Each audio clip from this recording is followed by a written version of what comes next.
Mateus capítulo 11. Mateus capítulo 11. Bíblia aberta. Olhos fechados.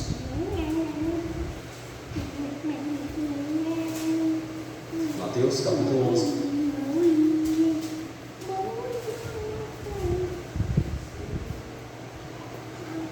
Amém? Feche os olhos mais uma vez. Senhor, tua palavra está aberta. Nesse momento queremos te pedir mais uma vez a instrução do teu Espírito Santo. Capacita-nos para compreender. É o que te pedimos em nome de Jesus. Mateus capítulo 11, versos 28, 29 e verso 30 diz assim: Vinde a mim todos os que estáis cansados e sobrecarregados, e eu vos aliviarei. Tomai sobre vós o meu jugo e aprendei de mim, porque sou manso e humilde de coração, e achareis descanso para a vossa alma, porque o meu jugo é suave e o meu fardo é leve. Irmãos, diante desse texto nos surgem alguns questionamentos. Por que mesmo depois de ter sido batizado, porque depois de ter aceitado a Cristo, estamos na igreja, mas ainda assim não mudamos? Por que na maioria das vezes continuamos sendo a mesma pessoa? Por quê? Jesus aqui ele convida a quantos aí a Ele? Quantos aí a Ele? Todos. E nós estamos, claro, incluídos nesses todos. E nós um dia fomos até Ele e aceitamos a quem? A Ele. Não é? E mudamos de direção na nossa vida. Passamos a fazer coisas que costumeiramente não fazíamos. Por exemplo, para quem não era evangélico, passamos a vir à igreja às quartas, aos domingos, aos sábados pela manhã, como estamos agora, aos sábados à tarde. Existem alguns outros hábitos que também nós precisamos dar uma lapidada na nossa vida, que foi na questão da alimentação. Comíamos muitas besteiras por aí, muitas coisas que não glorificam o nome de Deus. Aí aprendendo lá dentro da palavra, nós passamos a não comer, se abster dessas coisas. Mas ainda assim existem muitas coisas dentro de nós que precisam ser lapidadas, mesmo com o passar dos anos, mesmo com o passar do tempo. E o convite que Jesus fez aqui, Ele continua fazendo ainda hoje. Vinde a mim, todos os que estão aqui, cansados e o quê? E sobrecarregados. E depois que ele assim, venham, o que é que ele faz? Eu alivio. Vinde a mim todos e eu vou aliviar a carga que há em vocês. E claro, essa carga que ele se refere aqui não é uma carga mesmo que há algo em nossos ombros físicos. Não. São cargas emocionais. São cargas que carregamos ao longo da vida, que isso se torna um grande fardo. Nesse contexto aqui, Jesus estava de uma maneira bem gostosa, vamos dizer assim, falando aos discípulos sobre uma espécie de carga que os discípulos estavam carregando e também todo o povo daquela época, porque existiam os fariseus, os homens da lei. Eles impunham muita carga sobre a lei, muita coisa. Eles pegavam o decálogo, os 10 mandamentos, e dizia: olha, está vendo o quarto mandamento? Mas ele é muito mais que isso, porque você não pode fazer isso. E saía colocando mais fardo sobre a vida daquele povo. E o povo vivia de uma maneira pesada. Não era gostoso ir à casa de Deus. Se tornava um fardo servir ao Senhor. E Jesus chega e diz assim: olha, vinde a mim todos os que estão cansados e sobrecarregados de tantas coisas que eles colocam na vida de vocês, e eu os aliviarei.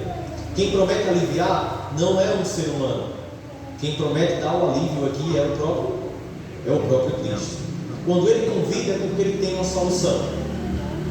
Quando Ele nos chama é porque Ele sabe também que existe algo em nossos ombros que está pesando de uma maneira tremenda, que eu e você precisamos nos desvencilhar disso. Precisamos tirar isso dos nossos ombros. Algumas pessoas, quando elas estão com uma espécie de tensão nervosa, ou estão nervoso, ansioso, fica esses músculos aqui do trapézio, o ombro, fica enrijecido, ele endurece. E para melhorar, para relaxar, é dolorido, Para quem já fez esse tipo de massagem, assim, sabe que é dolorido. Tem que desmanchar os bolos, bolo por bolo, que é causado devido à tensão, para depois agora o músculo ficar leve, fica solto, É dolorido. Jesus diz assim: venham todos que estão cansados e sobrecarregados. Não é simples assim também. Precisamos passar por um processo que dói, para tirar esse peso, para tirar essa carga. É dolorido, mas Jesus convida, porque Ele sabe o que Ele quer para a nossa vida. Quando Ele nos convida, é porque Ele já tem a solução. No verso seguinte ele diz assim: olha, tomai sobre vós o meu jugo. Vocês sabem o que é um jugo. Já teve uma lição aqui, não me recordo o ano, falando sobre a vida de Jeremias. Falou muito sobre o jugo. Você sabe o que é um jugo, não sabem? Jugo que coloca aquele negócio de madeira assim, coloca no pescoço dos bois, utiliza isso no carro do boi, não é? A função daquilo é deixar com que os dois bois estejam juntos, e geralmente coloca um mais experiente e outro um pouco experiente, para que ele vá aprendendo. Depois, aquele outro mais experiente, caso ele venha a morrer, tem um que já aprendeu e assume o lugar, e ele coloca esse outro no lugar. Quando Jesus convida a eu e você tomarmos um jugo, Ele quer dizer o seguinte: meus filhos, peguem esse jugo, coloquem no pescoço de vocês, e eu colocarei no meu, e nós dois vamos andar juntos. Eu sou experiente, vocês não são experientes, mas aprendam de mim. Aprendam de mim, eu vou ensinar vocês a como é que deve andar no caminho. Eu vou ensinar a vocês, porque o meu jugo é suave e o meu fardo é leve. É o próprio Cristo que nos convida a andarmos com Ele. Quando coloca talvez um boi pela primeira vez, com aquele jugo no pescoço, ele tenta de todas as formas tirar, talvez, porque a princípio incomoda. Não é bom, não é legal aquilo no pescoço. Mas com o passar do tempo, ele vai se acostumando com aquilo, e até que ele fica mesmo acostumado, que nem percebe. É como se fosse a pessoa que pela primeira vez comprou um relógio. Quem não tem costume de utilizar um relógio, toda hora você está meio sentindo esse negócio no braço, Está sentindo, dá uma coceirazinha, você tira para lá, uma aliança ou um anel, fica meio que incomodando, você está sentindo ele. Mas com o passar do tempo, você vai acostumando de tal maneira que você nem percebe estar com ele, só quando você lembra e olha. E assim é o jugo. O jugo, com o passar dos anos, o boi vai se acostumando, mas ele não vai só se acostumando, ele vai também ganhando uma grande aprendizagem, porque existe alguém do lado dele mais experiente, guiando, orientando e levando ele para caminhos certos, e não para caminhos tortuosos. Esse é o convite que Jesus Cristo faz a mim e a você: vinde a mim todos os que estão cansados e sobrecarregados, e eu vos aliviarei. Tomai sobre vós o meu. E ele diz mais: porque eu sou manso e humilde. Irmãos, mansidão e humildade é algo que deve fazer parte da vida do cristianismo, do cristão. Jesus disse que ele é o que? Manso e humilde. Aqui no Brasil tem um ditado popular que diz: quando dois não quer, quando um não quer, dois não brigam. Já viu duas pessoas mansas entrarem em confusão? Duas pessoas mansas brigar? Não briga. Não briga. Mas coloque duas pessoas mais quentes, Briga, é briga na certa. Jesus disse assim: olha, eu sou manso. E tem outra característica que todos nós como cristãos devemos ter também: a humildade. É algo que deve fazer parte da nossa vida, não somos melhores do que ninguém. E se tem alguém que nos ensina de uma maneira extraordinária a sermos humildes, é o próprio Cristo. Ele é quem nos convida a sermos assim.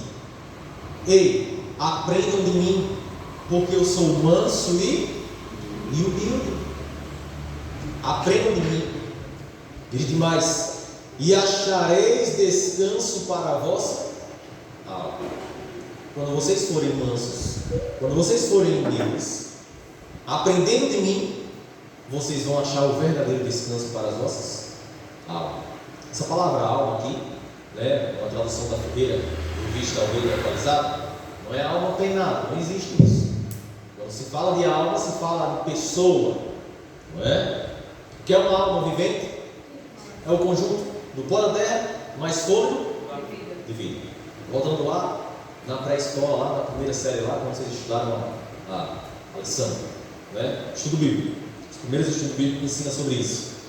Então aqui ele diz assim: olha, e acharei descanso para a vossa alma. E ele termina no verso 30 dizendo: porque o meu jugo é suave e o meu fardo é leve. Nós não podemos deixar de lado a palavra de Deus. Esse livro não foi feito para você pegar e ler como se você estivesse lendo ele qualquer outro livro. Tem que ler, tem que estudar, tem que buscar entender o que está escrito aqui para mim e para você, porque a palavra de Deus é palavra que tem poder. Não é uma palavra qualquer. Você nunca vai ver alguém estudar, eu sempre falo, um livro de história e ela ser transformada por um livro de história, mudar de vida por causa de falando espiritual.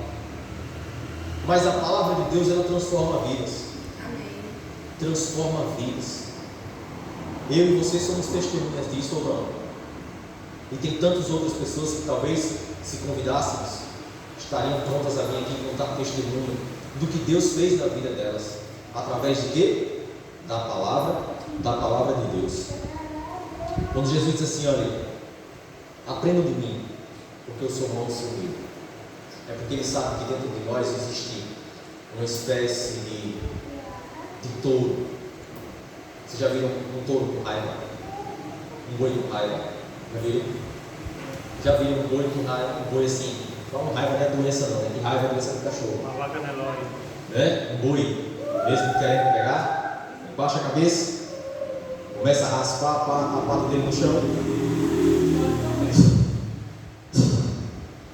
né? E aí você pode correr que o bicho vai pegar. E não tem um filho de Deus que fique, né? Não você esteja preparado, mas mesmo assim, se ele acontecer dele pegar, o estrago é grande. Na maioria das vezes, eu e você temos uma espécie de um touro como esse dentro de nós. E quando ele se irrita, sai de baixo. Quando esse touro que existe dentro de nós, ele aflora, sai da frente. Esse touro, ele é nada mais nada menos do que a natureza pecaminosa que existe dentro de nós. Que tipo de natureza eu estou alimentando dentro da minha vida? A natureza espiritual ou a natureza carnal? A natureza carnal, ela existe constantemente. Até Jesus voltar, até sermos transformados num abrir e fechar de olhos, essa natureza carnal continuará existindo. O fato é que, se eu deixo de alimentar, ela deixa de se desenvolver. Isso é fato.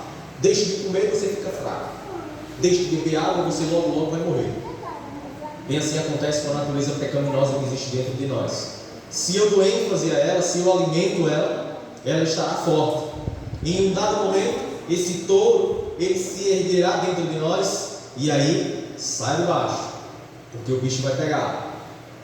Mas precisamos aprender com Cristo. Ele diz assim: olha, eu sou manso e humilde. Você já deve ter visto já algumas pessoas que conseguiram domesticar, dizer assim, um boi.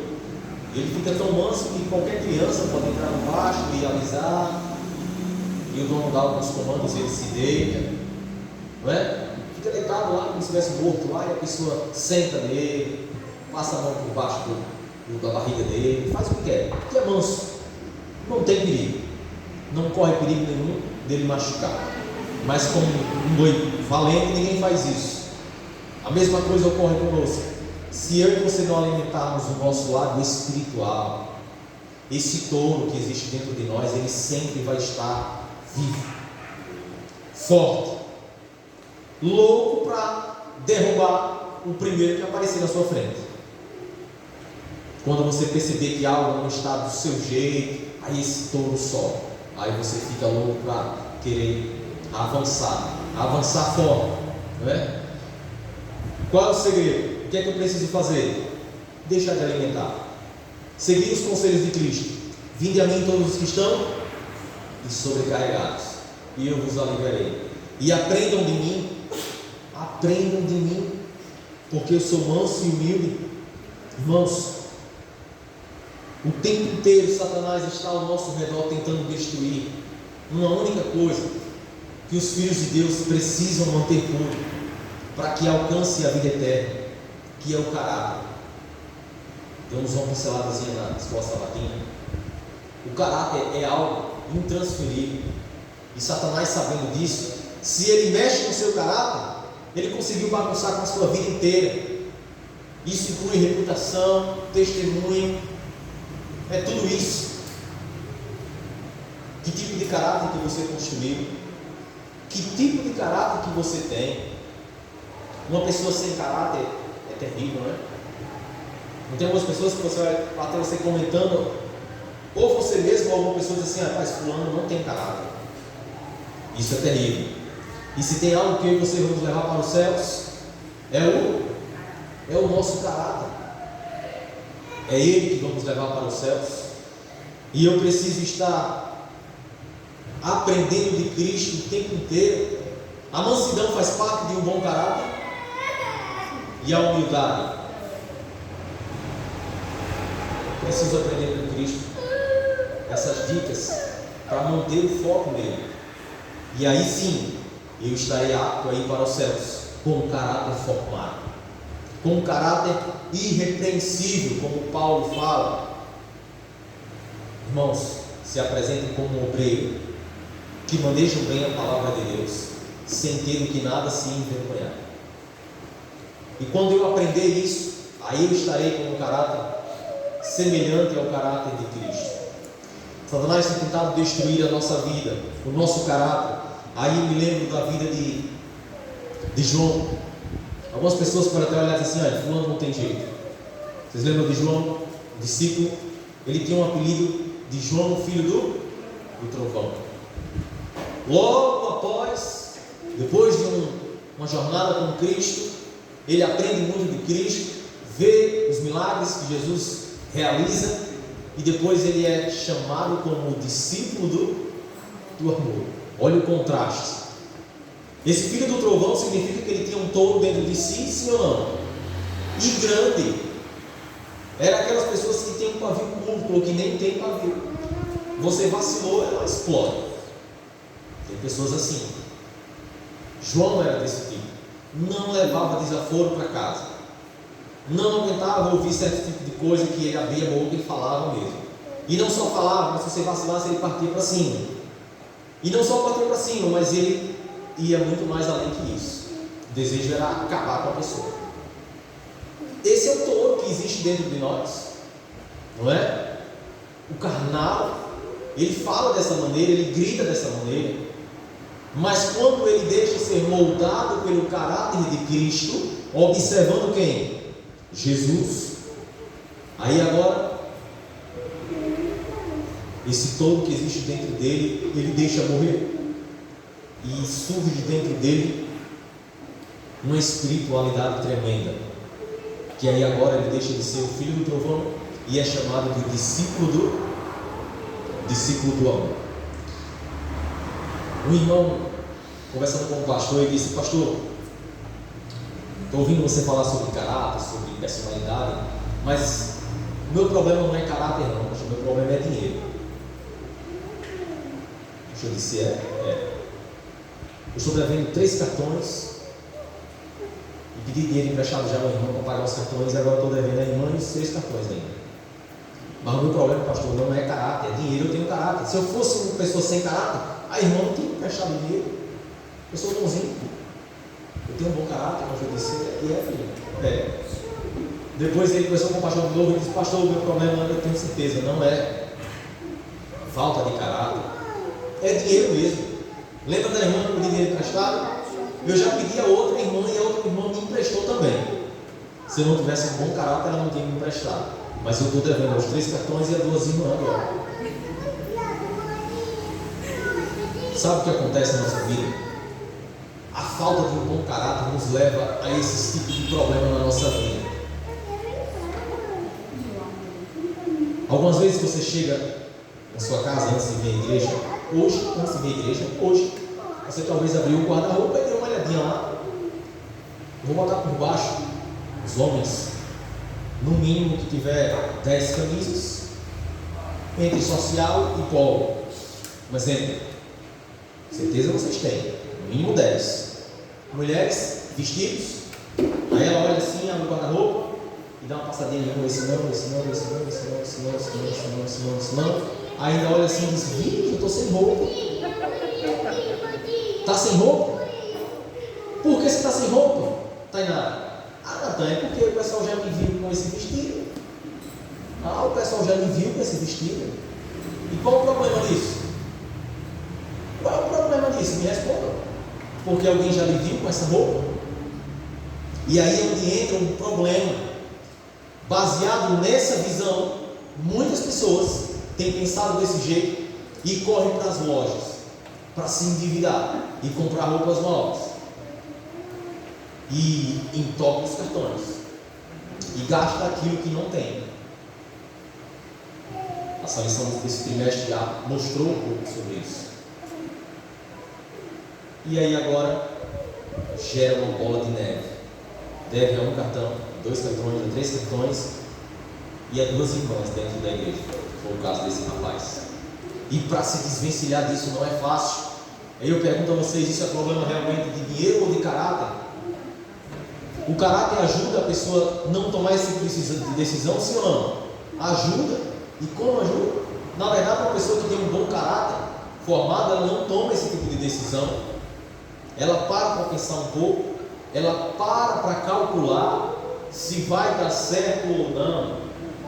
Quando a pessoa tem um bom caráter formado, o Espírito de Deus, ele guia nas decisões mínimas que a pessoa toma, porque a pessoa aprende a consultar a vontade de Deus.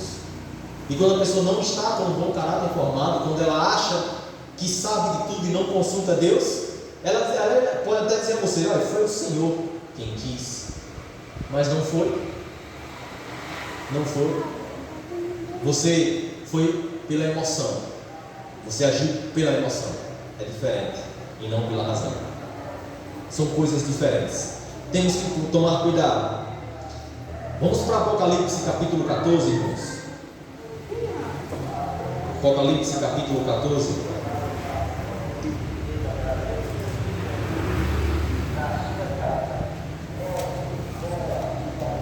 Apocalipse capítulo 14, versos 1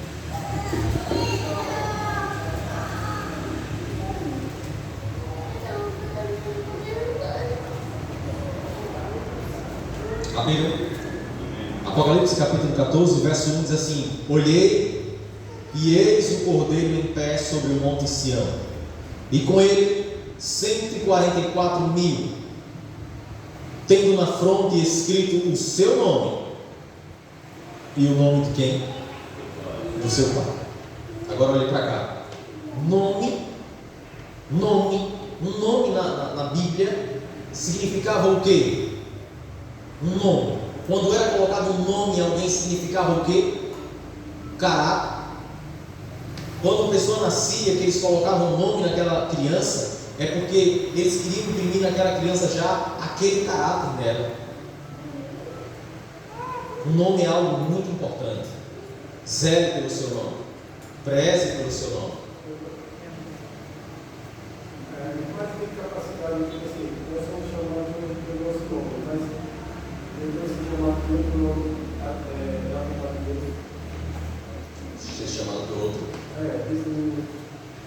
nos céus. Lá todos nós receberemos um novo nome. Lá receberemos um novo nome. Quando entrarmos lá, receberemos uma pedrinha. Na pedrinha está escrito o seu novo nome. Não é? Aqui, o nome ele se atribui ao caráter, personalidade da pessoa. Não é? Então é algo muito importante. Mas eu quero lembrar vocês o seguinte: nós acabamos de ler, talvez você não se atentou. Olhei e eis o cordeiro onde? Em pé, sobre o monte Sião. E com ele havia quantos? 144 mil, número representativo dos salvos, representa os salvos. Tendo na fronte escrito um nome e o nome do seu pai. Caráter. Estava escrito na fronte o seu caráter e o caráter do seu pai. Que pai é esse que se refere aqui? A Cristo, Jesus. O caráter de Cristo estará impresso nos filhos de Deus. E só estarão no céu, só farão parte dos 144 mil, um número representativo, um número simbólico dos salvos, aqueles que estiverem um nome, um caráter igual ao caráter de Cristo. E aqui eu quero dizer uma coisa a vocês: você não pode mudar o seu caráter mais. Você, nem eu, podemos mudar o nosso caráter. O caráter que você adquiriu é esse caráter que você vai ter. Mas nós temos uma boa notícia: existe alguém que pode mudar o nosso caráter. Eu e você não podemos, mas existe alguém que pode. É Jesus. Ele pode mudar o nosso caráter. Agora eu preciso estar sempre olhando para quem? Para Ele. Eu preciso manter o meu foco em Cristo, porque se eu perco o foco, aí o meu caráter é alterado automaticamente, porque aí aflora o lado carnal. E o lado carnal não é fácil, irmãos. Não é fácil. Quem disser que é fácil dominar o eu, está enganado. Já está sendo enganado pelo próprio diabo. Porque a nossa vontade carnal, humanamente falando, não seria estar aqui agora, sentado no banco, ouvindo. Se surgisse uma oportunidade, ou, claro, tem tantas outras oportunidades, optaríamos em outras oportunidades. Menos estar aqui sentado, enfadonho. Eu e você não podemos fazer nada, mas existe um Deus que pode fazer tudo. Amém? Jesus está disposto a mudar o nosso caráter, mudar a nossa vida. Agora eu preciso fazer algumas coisas. Ir até Ele, aprender dele, ser manso e humilde. A mansidão e a humildade é algo sensacional na vida do cristão.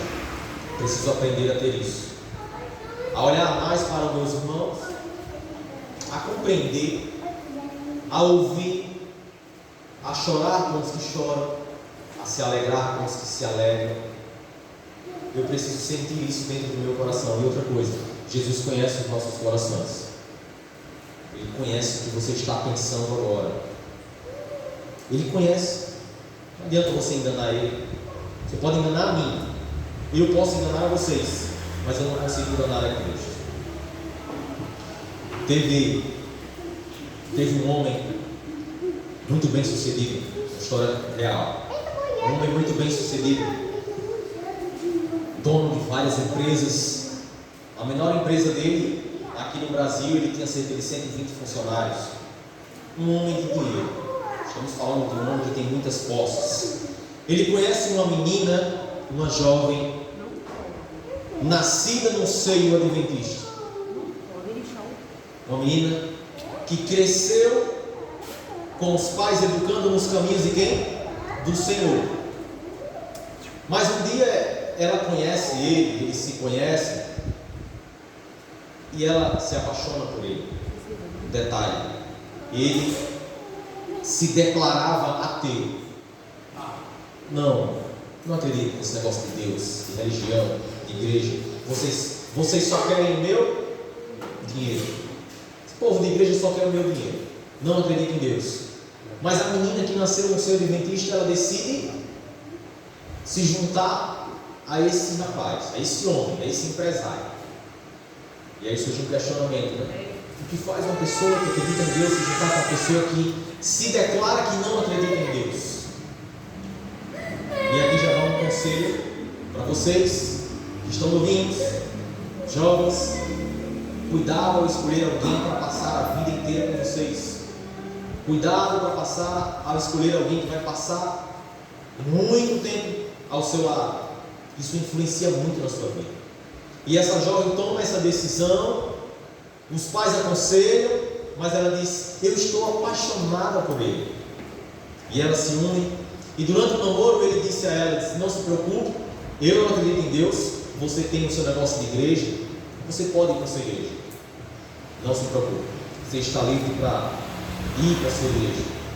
Essa menina também era de família bem sucedida, inclusive ela já era médica, já atuava como médica. Depois de um ano, eles casados, ele agora começa a proibir ela ir à igreja. Eu não quero que você mais vá à igreja. Não quero. E agora ela chega ao pai, falando da situação: pai, eu não estou podendo mais ir para a igreja, porque ele está proibindo agora de ir para a igreja. Ele disse: eu falei, eu aconselhei, que isso não seria bom para você. Por que você agora não toma uma decisão? Porque não se separa? Pai, eu não posso, porque eu estou grávida. E é gêmeos. Estou grávida. Veja agora a situação. Não posso mais me separar. Estou grávida. E ela leva aquela vida avante. Em um determinado momento, os filhos nasceram, cresceram. Com 12 anos de idade, os filhos já, o pai chegava em casa, quando via a mãe no quarto lendo a Bíblia, ele chegava lá, pegava a Bíblia, jogava e espancava ela, e batia nela, e dizia: eu não aceito você dentro da minha casa com esse negócio de Bíblia, esse negócio de Deus, isso não existe. E ele era aquele tipo de patrão que, quando chegava na empresa, o funcionário estava aquele distraído fazendo alguma coisa, que olhava e dizia: meu amigo, aí começava a fazer as coisas. Tinha uma espécie de medo, porque ele era bem carrasco. Demitiu vários funcionários que necessitavam do emprego, que chegavam chorando no escritório e diziam: eu preciso desse emprego, deixa eu continuar trabalhando. E ele demitia sem nenhum tipo de ressentimento, aquela pessoa bem fria, bem rude. E ele começou a maltratar ela. Certa vez, ele, vasculhando as coisas dela, ele encontrou no bolso de um vestido dela um envelope de dízimo. E ali foi outro motivo dele espancar ela. Chamou ela, bateu nela e disse que não aceitava que ela pegasse dinheiro dele para dar para a igreja. Então, irmãos, vocês percebem a situação, que isso foi se agravando, que chegou. Ele decidiu também pedir para ela não mais exercer a função de médica. Eu não quero que você também atue mais como médica, porque eu tenho condições de deixar você em casa. Mulher minha não trabalha, mulher minha não sai de casa para trabalhar. E ela agora, com os 2 filhos, não pode ir mais à igreja. Amava trabalhar. Ela disse: mas eu estudei para isso, eu me formei para isso. Não, mas eu não quero. Você não vai mais trabalhar a partir de hoje, você vai ficar em casa. E vive uma vida de escravidão.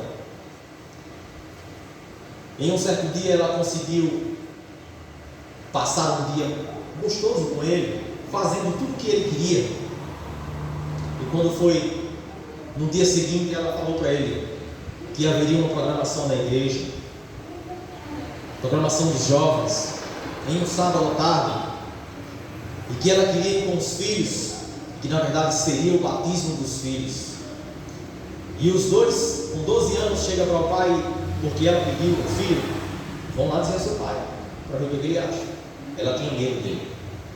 E eles dizem: pai, nós vamos nos batizar. Nós vamos nos batizar na igreja adventista do sétimo dia, na igreja que a mamãe frequentava. E o pai diz: vocês é quem sabe. O que vocês decidirem está decidido. Eu não aceito, mas o que vocês decidirem. E eles foram. Num sábado à tarde eles foram para essa programação. A mãe foi com eles. programação aconteceu. Na volta da programação, ela dirigindo o carro, houve um acidente. E nesse acidente, morre ela e morre os 2 filhos. O carro pegou fogo, capotou, acidente grave, morreu os 3. A mãe, os 2 filhos. Quando ele fica sabendo, ele ficou louco e enfurecido. Procurou acusar logo a igreja, abriu um processo contra a igreja, porque disse que foi a igreja quem matou a família deles. Por causa da programação que a igreja criou, foi o motivo para que a família deles tivesse tido aquele acidente. E ele entra na igreja e quando ele avista o pastor, ele não conversou, ele foi espantando o pastor. Abusos, tapas, louco. E ele volta para casa, e ele chega em casa, e ele começa a questionar a quem agora? A Deus. Por quê? Por que permitiu que isso acontecesse na minha vida? Por que o Senhor permitiu que acontecesse isso na minha vida? Interessante, um ateu agora questionando a Deus. Porque na verdade não existe ateu. Todo ateu ele crê em alguma coisa. Ele se sente mal e vai ao hospital. Quando ele chega no hospital, foi feito os exames, o médico pega os exames e olha para ele e diz: você está com câncer. E o câncer já está bem avançado. Já se espalhou por uma boa parte do seu corpo. Você não tem muitos dias de vida. O médico disse: eu preciso ser franco com você. Você não tem muitos dias de vida. E ele recebe aquela notícia, vai para casa. Depois o médico liga e diz: eu preciso que você repita os exames daqui 10 dias. Tome esses remédios e eu preciso que você repita os exames. Quando ele chega em casa, ele agora começa a lembrar dos momentos em que ele espancava a esposa e não dava também atenção aos filhos. Só queria saber da empresa. E ainda assim era rude na empresa.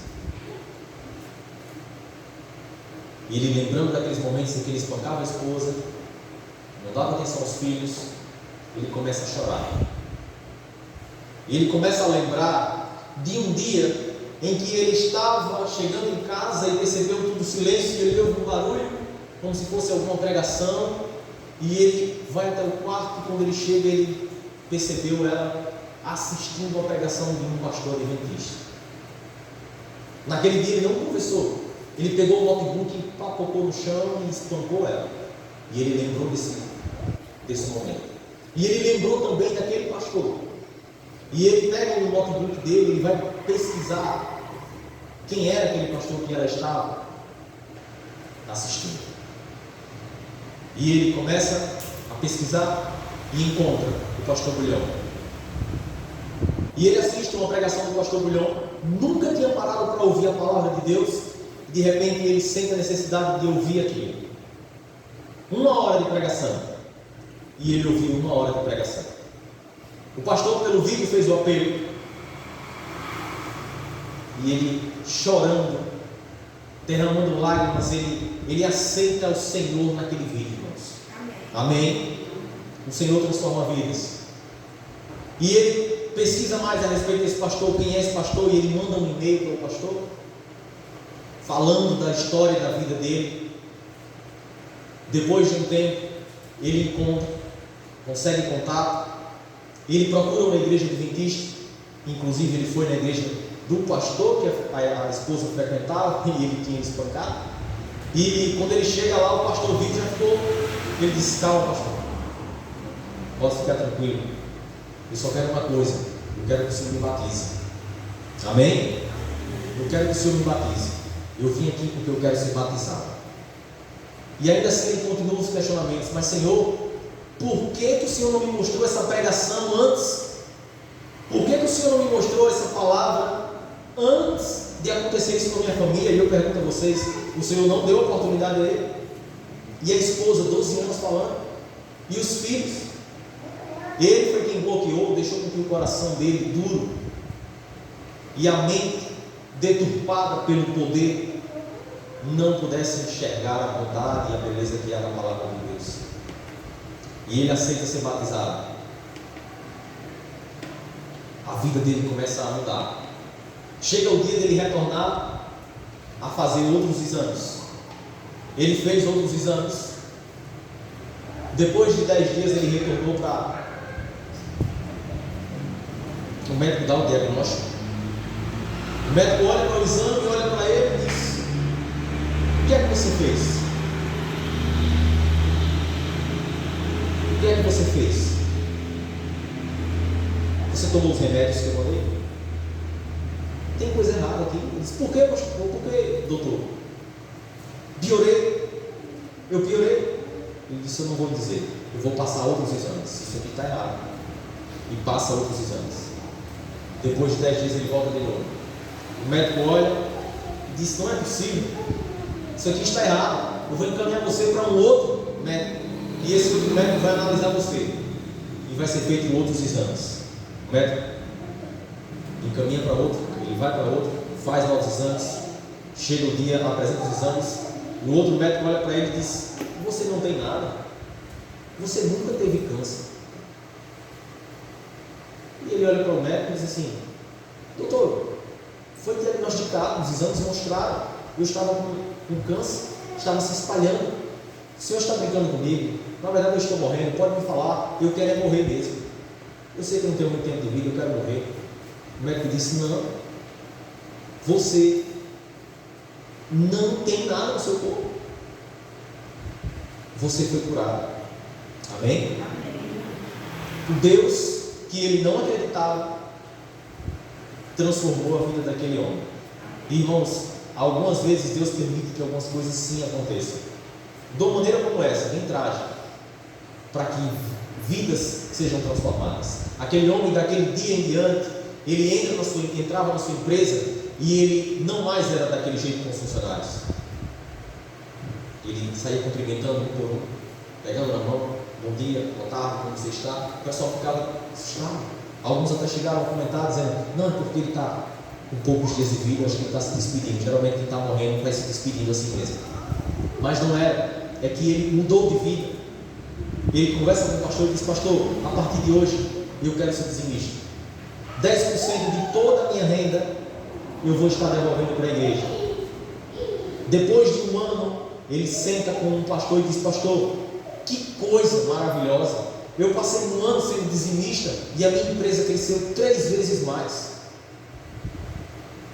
Eu vou decidir que na próxima vez que eu fechar as contas, metade dos meus lucros eu vou dividir com os meus funcionários. Olha que transformação de vida desse homem. Metade dos meus lucros eu vou dividir com os meus funcionários. E depois ele disse: eu não tenho mais funcionários, eu tenho uma família, uma enorme família. Ele não aproveitou a família que ele tinha, a esposa que ele tinha, os filhos que ele tinha, mas agora o que ele não fez pela família dele, ele disse: eu tenho que fazer por todos os meus funcionários, que são uma grande família para mim. E agora eles também, os funcionários, sempre dizem que estão agora satisfeitos em trabalhar naquela empresa para aquele homem, guardando o sábado. Mais de 20 pessoas ele conseguiu ao batismo através do testemunho dele. E Deus está disposto hoje, através da minha vida e da sua vida, a continuar transformando vidas. Está você disposto também a aceitar a Cristo na sua vida e continuar fazendo a diferença por onde você passar? Amém. Que o Senhor continue nos dando sabedoria e discernimento, e que a palavra dele esteja viva e eficaz na nossa vida, fazendo efeito por onde eu e você passarmos, para que a minha vida seja um bom perfume de Cristo. Vinde a mim todos os que estão cansados e sobrecarregados, e eu vos aliviarei. Vamos ficar em pé, vamos cantar uma música. Ela está lá na pasta JA, na outra pasta louvor, que você vai encontrar a música Não Tardará. Não tardará. Dentro da pasta louvor, achou? JA, louvor.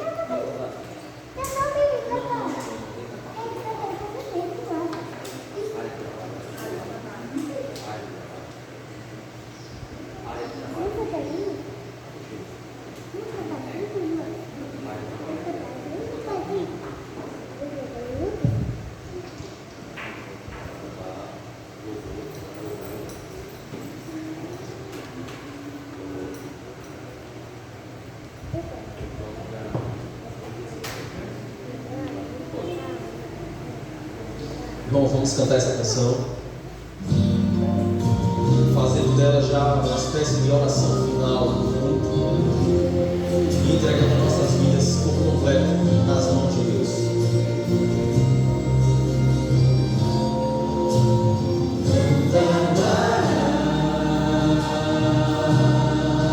Cristo irá voltar. Cristo irá voltar.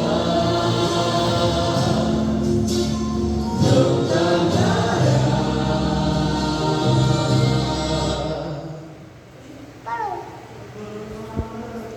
Backspace, backspace.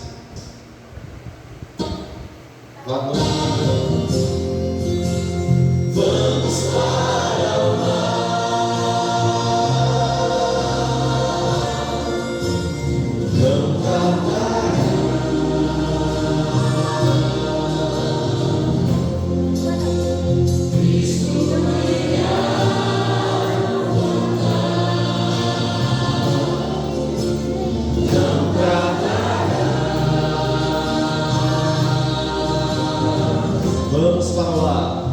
Vamos para o mar. Eu quero me preparar.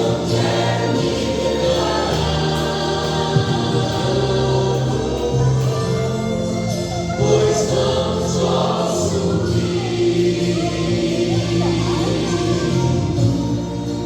E quero junto a você lá no céu.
Senhor Deus, mais uma vez te agradecemos, Pai, pela clareza da Tua palavra, pela presença do Teu Santo Espírito.